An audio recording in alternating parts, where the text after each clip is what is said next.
आम्ही जेव्हा त्या विद्यार्थ्यांचे डॉक्युमेंट मिळवण्यासाठी जो लढा देत होतो तेव्हा ह्या विद्यार्थ्यांनी आम्हाला बघितलं, आमच्या तेव्हापासून संपर्कात आहेत, तेव्हाच त्यांनी आम्हाला याची तात्पुरती माहिती दिली होती। पण नंतर 31 तारखेला हे विद्यार्थी आमच्याकडे आले।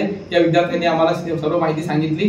जेव्हा आम्ही ते निवेदन द्यायला गेलो तेव्हा त्या संस्थेच्या गिरीश विलारी नावाच्या संस्था चालकाकडून विद्यार्थ्यांना धमकवण्यात आलं। तिथे जो आत्महत्या करण्यासाठी प्रवृत्त झालेला विद्यार्थी होता त्याला सुद्धा तिथे वेगळ्या पद्धतीने दबावाच्या भाषेमध्ये बोलण्यात आलं। याचे आमच्याकडे व्हिडिओ क्लिप्स आहेत आणि त्या विद्यार्थ्यांना तिथे आता सुद्धा कोंडून ठेवल्या गेलेला आहे। सर्वच्या सर्व विद्यार्थी जे इथे आहेत याच्यापेक्षा दुप्पट विद्यार्थी आमच्या सोबत उभे आहेत। ते विद्यार्थी सध्या तिथे उभे आहेत महाविद्यालयामध्ये। त्या विद्यार्थ्यांना बंद करून ठेवलाय हॉस्टेलमध्ये, कॉलेजमध्ये त्या विद्यार्थ्यांना रूम लॉक करून बंद करून ठेवलाय आणि त्या विद्यार्थ्यांना इकडे येऊ देत नाहीये। कॉलेजचं गेट सुद्धा बंद केलाय आणि असा पद्धतीचा छळ, मानसिक त्रास चालत आहे। आम्हाला महाराष्ट्राच्या वेगवेगळ्या जिल्ह्यामधून जे माजी विद्यार्थी आहेत ज्यांना तो त्रास झालाय अशा लोकांचा कॉल आला। त्यांनी आम्हाला त्यांची आपली सांगितली। अनेक विद्यार्थी, अनेक आई वडिलांना तर त्यांनी गेट लॉस्ट म्हणून त्यांच्या समोरचं सर्व साहित्य फेकून त्यांना अपमान करून हाकलून